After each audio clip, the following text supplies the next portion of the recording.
morning, Namo Buddhaya to all of us. Soon the 6th grade students will face their final semester exams and continue with school exams. Well, this morning I will discuss how my senior strategy in dealing with the exam. And right now, I'm with an extraordinary classmate of mine. Let's welcome Giselle. Hello! Hi Giselle, how are you?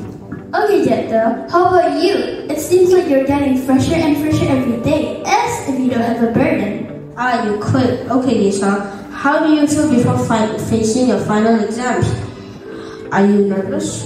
Yes, of course I'm very nervous. The time is close between the year-end exams and school exams. How much preparation have you done? Still about 75%, I must say.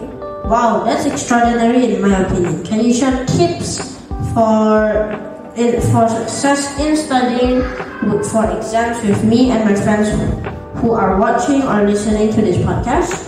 Of course, with pleasure. Well, I will share some tips for success in facing exams. First, we must have a champion spirit. The winning spirit can be grown by how we place our mindset to always be successful and passionate. This will carry over to our daily activities.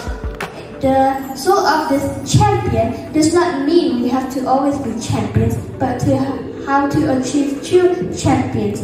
This tip teaches us to always be optimistic in thinking. Next. Remove obstacles from within. Anxiety and fear are the main obstacles that often become a scourge for us. When people are in a state of anxiety and fear and other negative conditions, therefore, it makes it difficult for people to think and are able to create brilliant ideas. Therefore, get rid of all the negative emotions so that everything will be easy to learn and learn. Yes, that's right, because all this time, if we have heard a repeat or exam, we already feel anxious and afraid at first. So, from now on, please change and delete all of it. Is there anything else, Giselle? Yes, of course, Jethro. I still have many other tricks. Next, the third, believe in yourself. Confidence must really be owned because none of your children get a bad grades just because they lack confidence. Inaccuracy and hesitation in answering causes changing the answer that was originally correct to be wrong. Confidence in facing exams are very necessary. The fourth, disciplines in learning. Learning is not only done before there are tests or exams, but this is carried out over a long period of time and in stages. In this tip, you must have the courage to fight yourself from procrastination, and discipline is the only option. Exactly. If it's delayed, it will definitely make it difficult for all of us because everything is piled up. Next, timing. Playing is not something that is unlawful for students, but playing too much and ignoring lessons can become a big disaster. We need a balance between studying and playing time. We must be able to determine personal schedules so that we can manage the right time to achieve success. But playing also needs Giselle. It's true. As long as the book of Jesus regulates time, the sixth is understanding the lesson conceptually. Learning is not just a reading and memorizing. If this is what happens, then in a short time, what we memorize will be forgotten. But if the concept of the lesson is ingrained in oneself, it will easily bring up in the future. This is also known as meaningful learning. We can do this activity by paying attention with the teacher explains and repeating it at home with some exercises. This course should not be too long so that the concept that have been obtained at school does not have to expire. You are indeed very extraordinary, Giselle. Of course, I am very sure that you have a strategy in learning. Of course, Jethro. Regarding the strategy in learning, referring to the tips above, memorizing lessons is also not prohibited. There is nothing wrong if this is very helpful for us.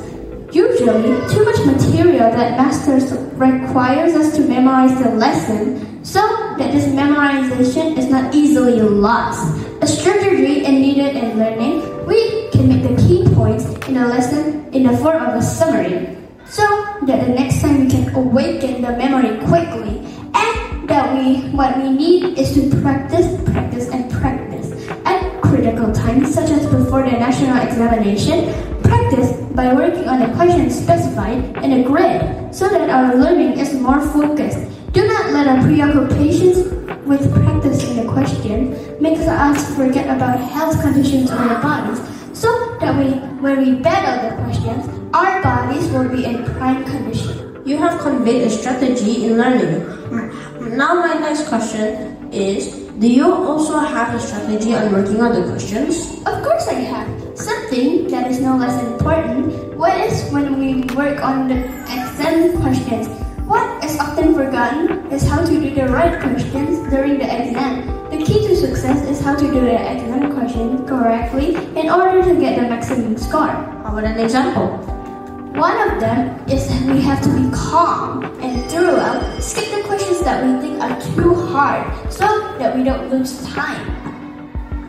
Okay, Lisa, it doesn't feel like our conversation today. Thank you for your presence and the knowledge you have given us all. I hope that this is what I have conveyed can be useful for all my friends. Keep up the enthusiasm and hopefully we will be given the convenience during the exam later. Well, my friends, that's my conversation with Lisa today. I hope this is useful for us. Enthusiasm. And always enthusiasm. I am Jeff Rose. See you for the next topic. Bye.